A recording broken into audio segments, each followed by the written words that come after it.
Welcome to Cory's Stories. Are you ready to meditate with Cory?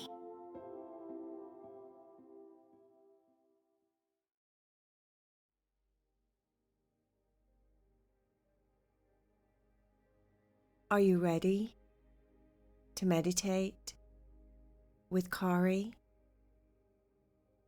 Make sure that you're all comfortable in your bed, that everything is just right in your room.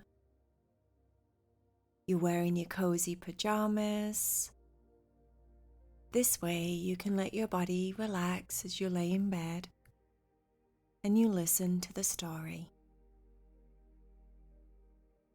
Heidi, Cherry and Vaya had gone over to Tucker and Leo's house. They were planning a night out. It had been 4 weeks since the cats had been over to Tucker and Leo's. Vaya had seen something advertised in the local newspaper. There was a community cooking class, and she really wanted to go, especially now that they had the chance to be human sometimes. Cooking was something that Vaya thought was very important, that they all needed to learn how to take care of themselves, and at least be able to cook some meals for themselves. They were growing up, after all. So, when Vaya, Heidi, and Cherry got over to Tucker and Leo's house, Vaya asked Tucker if it would be okay if he could get his magical stone and they could become human, because she wanted to go somewhere very special. Yes, of course.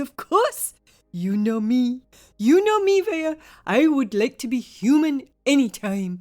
If I could be human all the time, I think I would be human all the time. Oh, actually, no, I wouldn't. Because I do like to lick puppies, and I do like to lick kitties, and sometimes I like to put kitties' heads in my mouth and just pretend and just think for a little moment that maybe I could eat them.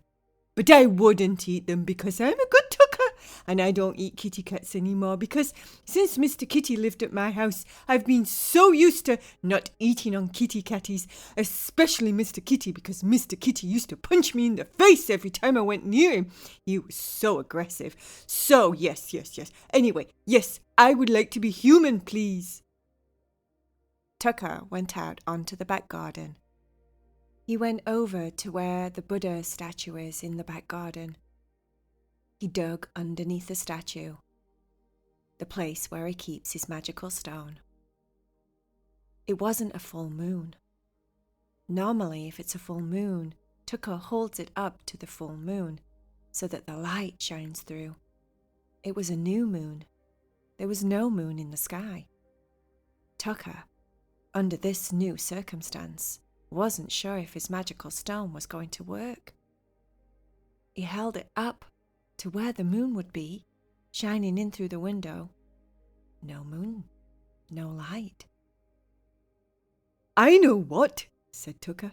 I'll just shine my torch on it. We'll see if that works.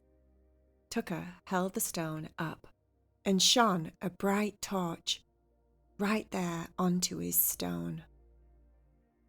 Luckily, the stone started to get more bright.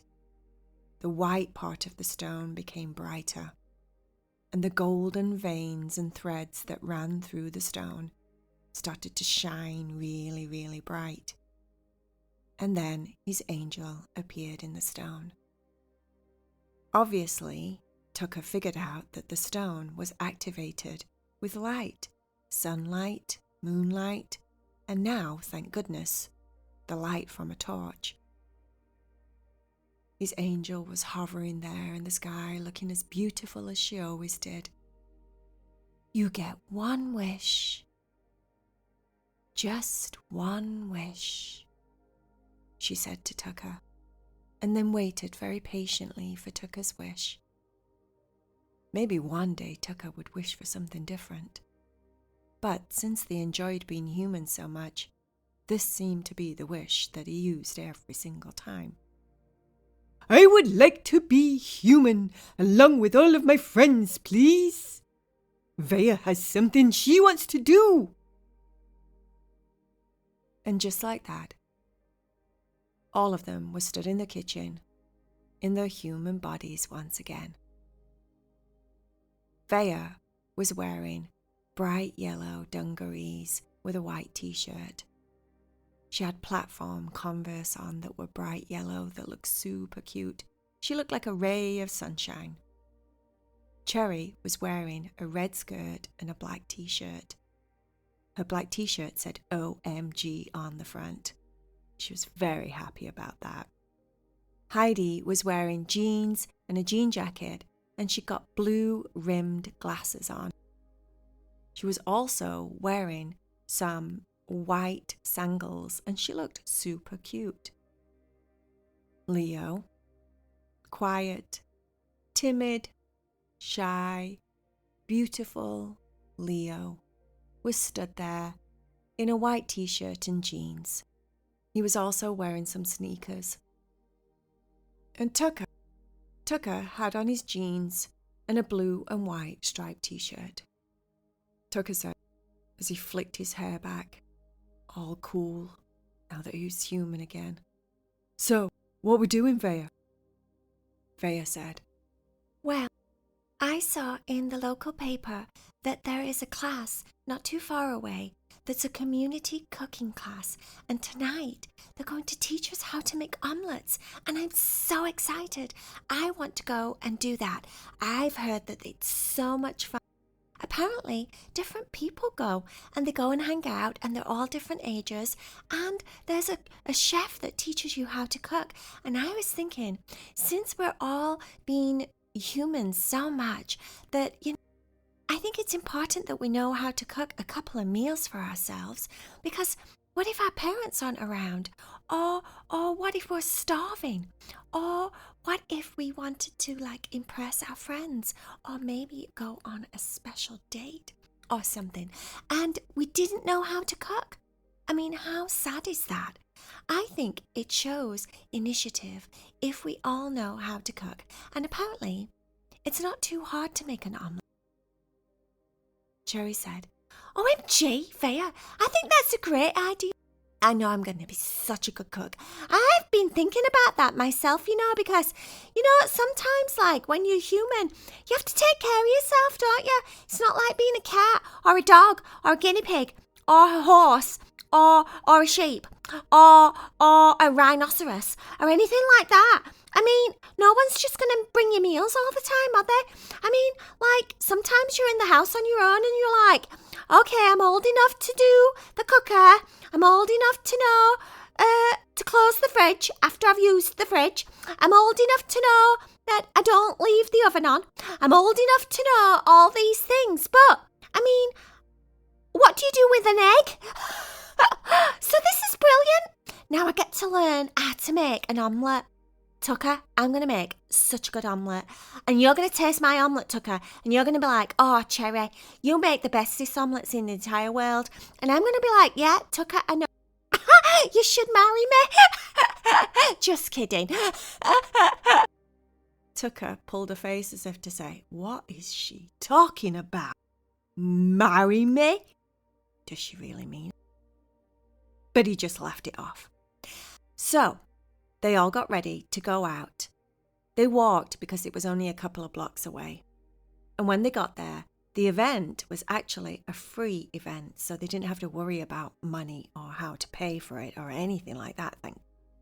Because up to now, they'd kind of not been thinking about that too much. They were just hoping that sometimes when they turned human, they'd got money in their pocket for the things that they needed money. But on this particular night, the event was free. They all happened to be placed on the same table. Because they were friends, they could all hang out together. Leo said, I like cooking. I think it's something that's really creative. This is such a good idea, Vaya. Vaya said, oh, thanks, Leo. Yeah, I know. I was thinking, same. This is going to be so good. And I'm going to be like, okay, so when I grow up and I'm a princess, even if I am a princess when I get older, I'd like to make my own meals sometimes, even though I would imagine princesses have their meals made for them because, they would probably have people that do that, right? But still, I think princesses are allowed to be able to be good chefs too. Heidi started laughing, thinking about Vaya being a princess when she got older, especially Vaya as a girl.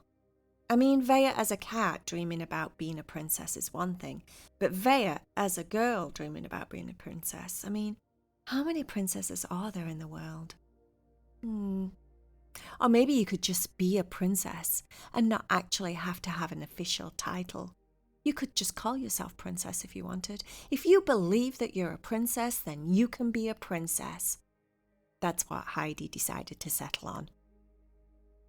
In front of her were 2 eggs, a tiny bowl of mushrooms, a tiny bowl of broccoli, a tiny bowl of onions, a tiny bowl of garlic, a tiny bowl of peppers, a tiny bowl of spinach, and a tiny bowl of sausage. All the things you could put in your omelette. Oh, and of course, a big bowl of cheese. OMG, said Cherry. Look at everything that we can put in his omelette. I don't even know what I want in my omelette. Now I'm stressed. Do I want a cheese omelette? Do I want a spinach omelette? Do I want a cheese and broccoli omelette? Do I want peppers and sausage omelette? Make it a bit spicy. Oh my gosh, I'm spoiled for choice. Leo said, I think I'm going to just do a mushroom omelette. Ooh, said Vaya, that sounds nice. I think I'm going to do just a cheese omelette. Lots and lots of gooey, ooey melted cheese. Heidi said, ooh, that sounds really good. Tucker said, I'm just going to put all of them in, 'cause it all looks good to me. And I'll eat anything. Everybody started laughing because it's pretty obvious that Tucker will eat absolutely anything. Even the stuff he's not supposed to eat, Tucker eats. And he's the same as a boy. He's terrible as a dog. He would eat garbage as a dog. He would eat a cat as a dog if he had half a chance. But as a boy, as a human, well, he's kind of just as bad. He's one of those people that clears everything off your plate when everybody else is finished. Are you done with that? And Tucker will eat it. Have you finished with that? Tucker will eat it. Are you going to leave that crust on your pizza? 'Cause I'll eat the crust. That's Tucker. He's one of those. Tucker decided he was going to put every single ingredient into his omelette. The lady was introducing herself. Her name was Chef Melissa. She looked very nice and friendly. There was about maybe 20 other humans in there, different ages. Some of them were the same age as Tucker and Leo and Heidi, Cherry and Vaya, and some of them were older, and some of them were very, very old. Cherry said, How'd you get that old and not know how to cook an omelette? Maybe they'd never cooked an omelette before. Stop judging them, said Heidi. Cherry said, all right, OMG, I'm just saying. They've got so much grey hair. How can you not know what to do with an egg by the time you're that old? Give me a... Unless they're princesses. It was 2 old ladies that she was talking. Maybe they're princesses, Vaya said. Yes, maybe. And they didn't need to cook until now. All of a sudden, they've decided that they want to know how to make an omelette. Who cares, Cherry? Just listen. Cherry, shut up. They were all following the directions of Chef Melissa. First of all, they had to warm some oil in a pan. Be careful with the fire. Be careful with the heat. Don't put your fingers in it. Watch the hot oil. Make sure you don't throw things in the pan so it doesn't spit on you and you get burnt by the flying oil. All of the rules were coming out. Chef Melissa covered everything. Thank goodness, because Tucker was not a natural chef. Tucker was a bit disastrous. The place where Tucker was cooking was so messy. He had eggshell all over the place, splashed egg everywhere. His onions had flown out all over the cooker. He was just a mess. Leo, on the other hand, was a very good chef. And his omelette, when it was all finished, looked perfect. You would have thought that Gordon Ramsay had cooked it or something. It was so fancy. Heidi made a cheese and broccoli omelette. Cherry made a sausage and pepper omelette with lots of black pepper to make it a little bit spicy. Vaya just did the cheese omelette, and Leo did the mushroom omelette. Tucker did an everything omelette. Everything, including everybody else's ingredients that they didn't use. There were so many ingredients in Tucker's omelette that there was barely omelette, because he only had 2 eggs. It was basically a pile of ingredients with a little bit of egg around it. But Tucker was very happy with it. Chef Melissa walked around the room and helped people when they needed it. She told them how to whisk their eggs so they were light and fluffy, and they would make a really light, fluffy omelette. That was important. She told them how to wait long enough so that they didn't flip the omelette too early, because if they did, the omelette would fall to pieces. The eggs had to be cooked and firm enough to be able to flip it and fold it in half. She told them how long to cook the eggs so that it wasn't runny and snotty in the middle. When she talked about snotty eggs, Cherry started acting as if she was going to be sick. She kept going, Snotty eggs. I can just imagine it. Vaya said, "Oh, please, please stop." Vaya's omelette was beautiful, and then she sprinkled it grated cheese at the end with a little bit of salt and pepper on top. It looked so pretty. By the end, they all got to eat their own omelettes. Tucker had a piece of cheese dangling from his lip down below his chin. Cherry thought that was hilarious. You know sometimes how your cheese gets super stringy when you eat it, and then it does like a long, long piece of string? That's what Tucker had got on his. And every time he chewed, it was swinging around all over the place, and Cherry just was killing herself laughing. So gross, Tucker, you're so gross. But really, she liked it. Tucker said, "This is the best omelette I've ever had. Good idea, Vaya." Vaya was like, "Yeah, thanks. Yeah, I really enjoyed myself. This was so much fun. And I really liked us being able to cook together. And it's so funny how we cook with our personalities. Did you notice?" Heidi said, "Actually, yeah, that's true. I spent so much time trying to measure out exact ingredients, reading all the directions, listening to Chef Melissa. Tucker didn't care and just threw everything in. That's very, very much like Tucker. Your omelette, Vaya, is so perfect and pretty, just like you always are. Cherry's is a little bit spicy, because Cherry's spicy. And then Leo's. Leo's is just organized, safe, mushroom omelette, perfectly done, quietly presented, just like Leo is." Leo blushed a little bit. "Thanks," he said. "It really does look like a good omelette." But like I said, when they were eating them, they all thought that their omelette was the bestest omelette they'd ever had. There's something about cooking for yourself and then eating. It makes you so proud. And they all felt really accomplished and very, very grown up. Ugh, they can cook a meal, for goodness sake. Why would you not feel grown up? Why would you not feel independent? How cool is that? When the event was finished, Heidi, Cherry, and Vaya headed home. They left Tucker and Leo to go home too. When they all got home, they made sure to brush their teeth. They didn't want bits of mushrooms and egg and all that stuff stuck in their teeth. And then they all got into their comfortable beds. They were all cats and dogs once again. They settled down, snuggled into each other, and eventually fell fast asleep. The end.